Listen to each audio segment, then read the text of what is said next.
time for Nerdgasm. Hey, what's up, guys? Jerry here, aka Barnacules, and I'm standing in the home of the immortal John Hancock, and I would like to thank you for letting me come over to your wonderful house here. Anytime. So behind us in this this door that used to go to, I'm guessing, a garage? Yeah, garage. You can't really tell now, but in there is a hoarder's paradise. And I'm about to show you the next guy that's going to be on Hoarders Buried Alive if they ever do a video game edition, all right? Come on inside. Wow, okay, yeah. Whoa, dude. So you have a room full of games, to say the least here. How long have you been collecting all this? I've been collecting seriously for about 25 years. It absolutely shows. This is a one-car garage, and the only indicator that it's a garage at all is there's a metal rail sticking out of the ceiling. You can't even see the door anymore because you stack stuff in front of it. That's right. How many complete collections do you have in here? 26. How many incomplete collections do you have? Oh, countless. We're just going to refer to that as N. So in this area, now, if people want to see your videos, where can they go to see the nitty-gritty? Because we're not going to be able to cover like all of this in this tiny little video on my channel. Well, you can search me on the immortal John Hancock. The immortal John Hancock. So it is really packed in here. We're going to do our best to show you a broad overview of this collection. There's some low lighting issues. There's some space issues. And I'm a 300-pounder, so I don't fit around in here very well. But we're going to make it happen. And you guys are going to have to head over to John's channel to see all of the down in-depth things. But one thing I want to challenge each and every one of you is if you identify something in this video and you know what it is, call it out in the comments down below. And if you see something that's really obscure or really unique that you think I might have even missed, I want to know about it. And you probably want to know about it because I can't imagine you know everything that's in this room. No. I mean, if I didn't have it, it'd be, ooh, shiny object, you know? Shiny object. Now, some of my viewers may have seen your videos on Metal Jesus' channel. Yeah. And now you're suddenly on my channel because I'm joining you for a charity event this weekend. That's right. And what would that charity event be? It's Cowlitz Gamers for Kids. It's an annual event that is a fundraiser for ARC of Cowlitz County. And that's fantastic because they help lots of kids that have issues, and autism is among one of them. And you guys know that Xander, my own son, actually has a form of autism called PDD-NOS that's in the spectrum. So this is a charity that's really near and dear to my heart, and we get to play with a lot of video games. Awesome. I'm so happy that you took time out of your busy schedule to come down. Thank you so much. I'm not really busy. I usually just wear pajama pants and procrastinate, but you know, they know all about it. We're going to start with some of the really unique stuff that's in his collection because he has everything, absolutely everything. Even I'm guessing you even got the dollar bin crap, right? From I got some turds in my collection. Yeah, like what is it? Was it LJN or J? Oh, yeah. Yeah, okay. Because we all know how Angry Video Game Nerd feels about that stuff. But let's look at the truly unique and cool stuff. What do you got here?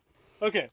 This is, well, you worked at Microsoft. I might have worked at Microsoft for 15 years. A lot of my viewers don't know that. This is the Memorex Video Information System video game. Yeah, so it was the first video game console to have a Microsoft operating system. Serious.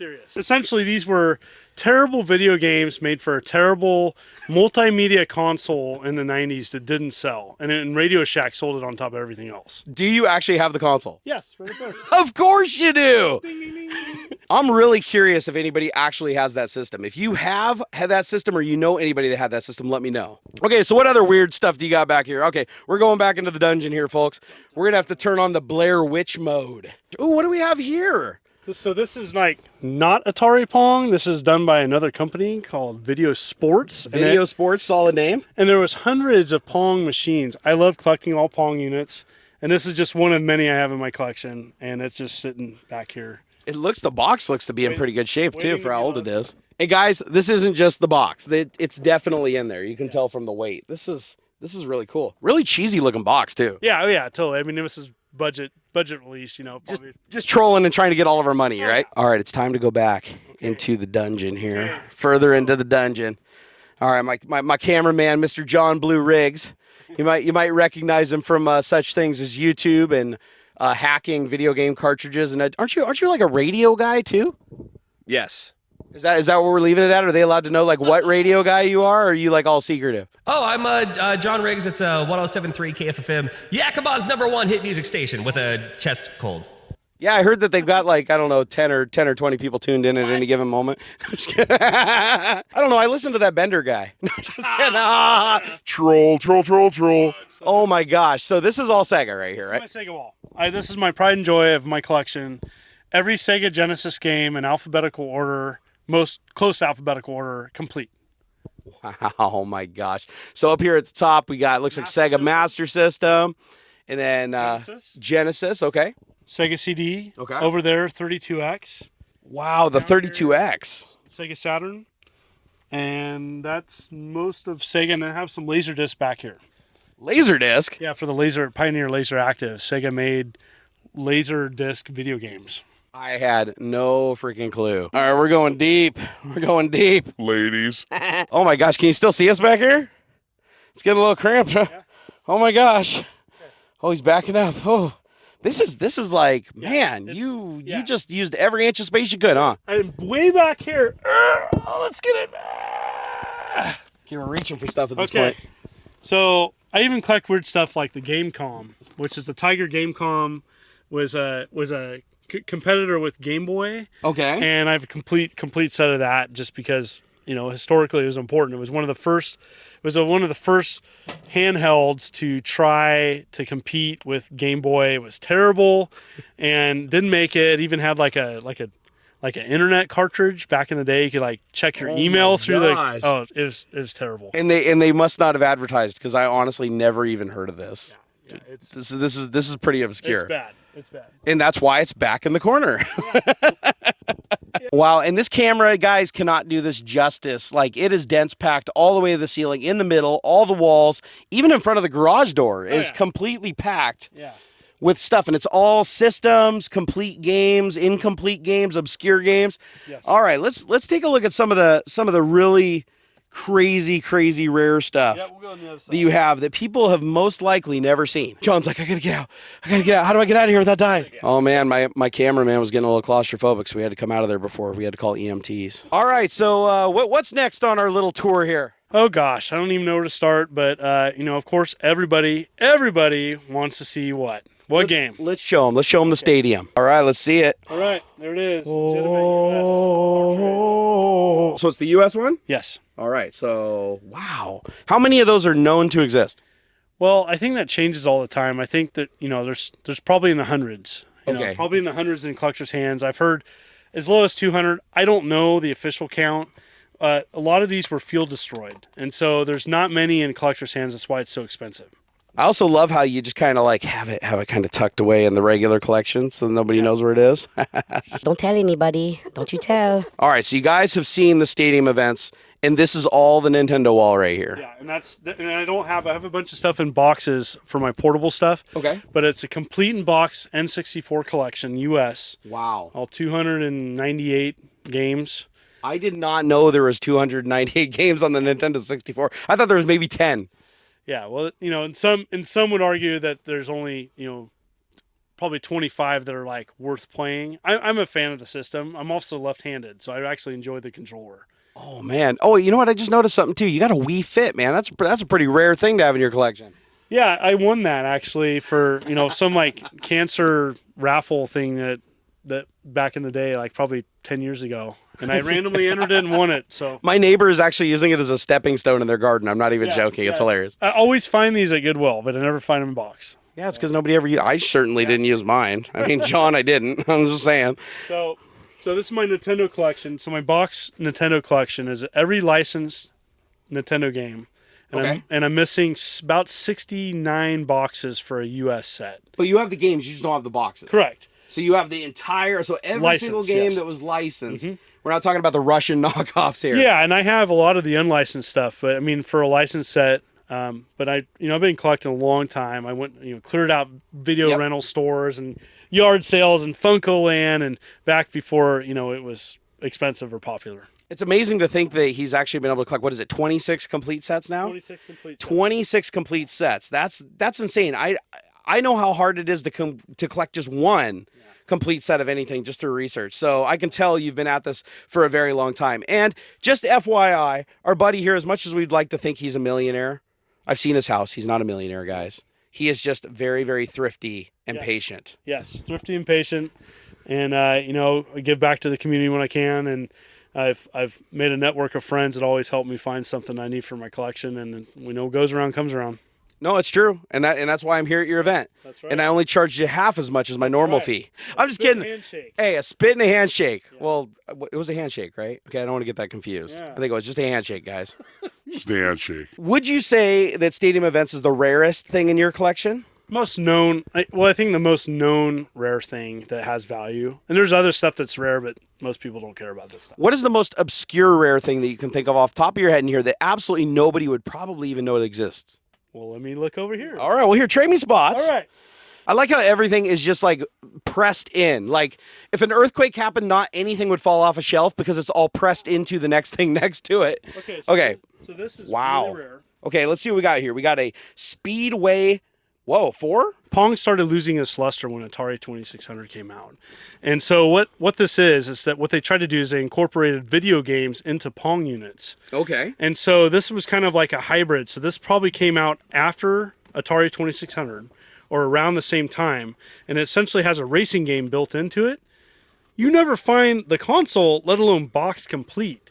And so a local game store, Classics and Oddities, found this. Guy walked in, didn't really care about it, and I bought it for $25. So for $25, you got a really obscure console that's technically a Pong console, but it takes cartridges and has a racing game on it. It doesn't take cartridges. Oh, it's not cartridges, it just has the games. Is built into the the PCB or the internal guts of it. And that's interesting to see because you said this came out after the Atari 2600. Yeah, around the same time, 77, 78. So they were still trying to cash in on the hardwired, cheap to manufacture systems, even when they knew Atari was already out and everything. Like, you just never see this. You never see this one in particular. I've never heard of this. Yeah. But then again, I haven't heard of, honestly, 60 to 70% of what is in this room. You have some very, very obscure stuff. Yeah. So that's definitely out there. What about, do you have anything in the room that somebody may have seen as a kid, maybe like 1 or 2 commercials, and then it just disappeared? Well, maybe not about commercials, but here we go. So this is, I talk about this on my channel, and I did a review of it. It's Game & Watch. It's a Game & Watch Micro Versus system, and it has little detachable controllers. And you can play hockey, but it essentially is Pong with Donkey Kong. So these were created for, I do believe, Japanese businessmen so that they could have a watch on these consoles. And the original consoles were credit card size, so you could slide them in your pockets. Okay, that actually makes sense. They could wake up for business meetings, but they could also play a game. That's why they're called Game & Watch. Interesting. See, I learned something today. I did, and I also noticed over here you have a Vectrex system. Yes, those Vectrex these are rare. Yeah. These are actually pretty rare. You don't see these around. Those are a vector-based screen. Yep. So you can look at them. There's a million videos on YouTube that show how these things work. As a matter of fact, I'd be willing to bet you have 1 or 2. Yes. I love Vectrex. Covered it on my channel. I did a recent Vectrex homebrew video, which showcases some new games that are being made for the console. And what makes these things really cool is a normal CRT screen works by scanning a ray across the surface of the screen, basically 60 times per second. The way these work is shining the beam only to where the vector points are, so you end up getting a very bright, defined white line and completely absence of light everywhere else. Yes, and what's crazy is this system was only out 6 months. Yeah. There's still games being made for it. It came out in 1982, and it's still sought after and popular, and what's great is that system still works like the day it came out. And the thing is, these are crazy expensive to get to. They're what, like $300 to $500 for a good one? Yeah, that's about it. And you look at it and you're like, wow, this is an interesting game system because you can't plug it into your TV because it is a TV. That's why they made it too. They made it so that gamers could play video games and so that the parents could watch their Dallas or whatever was on TV at the time, and so the gamers could just play separately. That's why they made it. There is so much stuff in here. I'm actually going to just pan around and show you guys all of the stuff that's on these shelves. And again, if you identify something, please leave a comment down below and let us know if you spot something from your childhood or something obscure or something that shouldn't be there or something that he potentially stole from a museum somewhere and we can report him to the FBI. Is that a Virtual Boy? And there's an Atari 2600. I think everybody had one of those. And there's a U-Force for all the kids that couldn't afford a Power Glove. And there is a Sega Master System in box. Whoa, is that a Neo Geo Gold system? What in the hell is an Atom computer? Amiga CD32? An Atari XE video game system. I have no clue what that is. Odyssey? Geez, he really does have everything. Odyssey Oddball? I don't even know what that is. Wow, we got more Atari computers. Look at this, the Atari 400. Oh my gosh, the immortal John Hancock has an immortal problem collecting video game hoarders. This is going to be the first episode if they ever make it. Whoa, and the Odyssey 2? Hell, I didn't even know about the Odyssey 1, and there's an Odyssey 2 right here. And you got a complete set of games for it? Yep. Whoa. That's nuts. Wait a second, Odyssey 200? Odyssey 300. When did Odyssey become such a household name for these things? These are essentially Pong knockoffs that after Pong got popular, Odyssey was making Pong clones. And so they made several of them. And they made them for a long time until they made the Odyssey 2. Wow, there was some blatant IP theft back then in the 80s and 90s, huh? Atari Pro System. And yet another video computer system. All right, what's in the shoebox? Okay, so I went to in Stockton, California, I went to a thrift store that was going out of business, and I bought a shoebox of Apple II software. Wow. So as you know, California, Apple II, good place to find software, all original software, most of it. I have a disc version of Aclabeth, which predates Ultima. Whoa, Ultima was my jam back in the day. This is the actual. So this was this is a second edition version of it. It was sold in I think a Ziploc bag, but this is the actual. This is not a photocopy. This is how it was sold back in the day. That is awesome. And so this is pretty hard to get, and it's just something because all this is original software.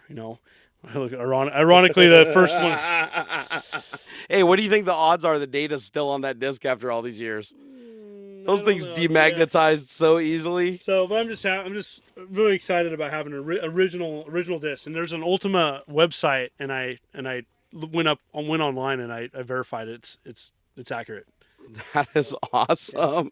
So that's the real deal right there. Probably never before seen on YouTube. Who knows? If you guys saw this somewhere else, let us know. Joe DeCurr, who worked on the Amiga, bought an Amiga for me at a show. I was trembling when he bought it from me. I was super excited. He's an amazing person, super nice. And so I was just so nervous talking to him, and he was like, yeah, I'm gonna give this to my kids or grandkids. And I was like, oh my gosh. So for people who don't know who he is, who is this guy?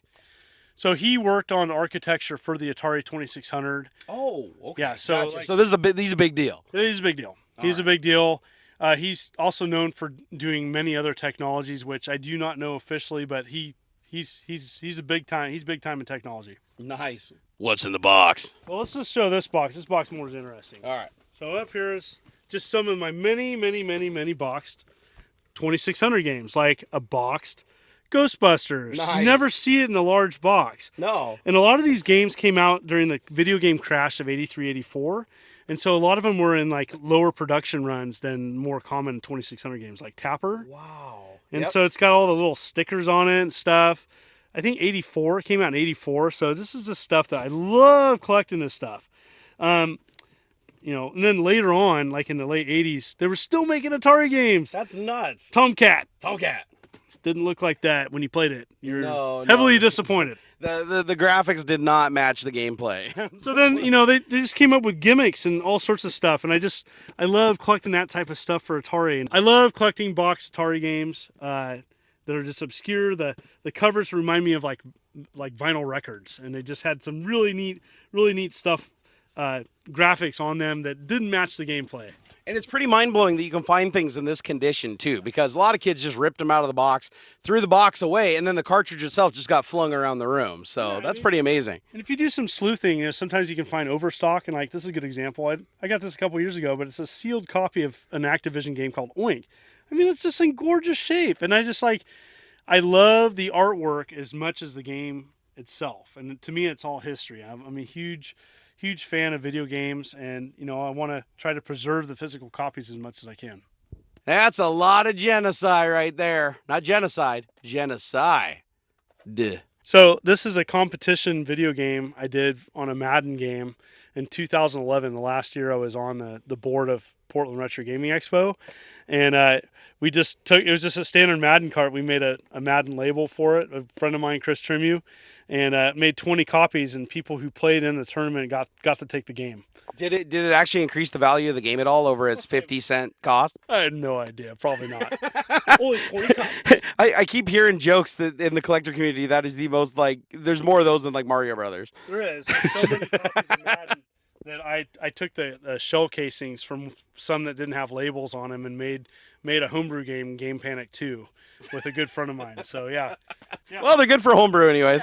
Sega doesn't sue YouTubers like Nintendo. I hope that you get some more space, because you're not going to be able to collect, I'm guessing, 5 more games without this room violating some kind of code. Yeah, I'm currently working on an expansion to my house to focus on my Pong and my Atari and my vintage stuff. So you married well. Yes. You married well, and his wife seems like genuinely happy and excited, and that's kind of weird. Like that's cool, man. Married 15 years. You did well. Thank you. Yeah. You did well. So guys, again, go over and check out the immortal John Hancock. His link will be down in the video description. He does 2 videos a week. Yep. I believe, like clockwork, the guy in here, and he's got a full-time job too. So to be a collector, to make YouTube videos and to work full-time, I wouldn't know what that's like, since I just do YouTube and sit around and play video games. But I have a feeling I'm going to be over here a lot more. So you guys let me know if you'd like to see some videos, a couple more videos, maybe down nitty-gritty, maybe me even challenging this guy to some games. Because I mean, just because he's a collector doesn't mean you're actually good at gaming, right? Oh yeah, I'm pretty terrible at games, and I pretty admit to it on my channel. But I'd challenge you anytime. Isn't that the way it usually goes? Oh yeah. Oh my God. Well, thanks for watching, guys. I know that this is kind of an interesting arc on my channel. You guys know that I wanted to get into some retro game collection stuff. I did some Retro Bits reviews back in the day, and unfortunately, I didn't have the space to set it up. But now, after looking at your collection here, I'm starting to realize I definitely don't have the space to set it up. So, you know, it's good to have friends with collections, because now I can just stick to playing with the emulators. That's right. So, guys, I'm going to go ahead and wrap this up. Till next time, we're going to go play some games here. Here, let's go back there and look at some more of these. I'm kind of curious if I can get wedged back in here. You know, I'm a pretty portly guy. You know, I don't fit into very small places.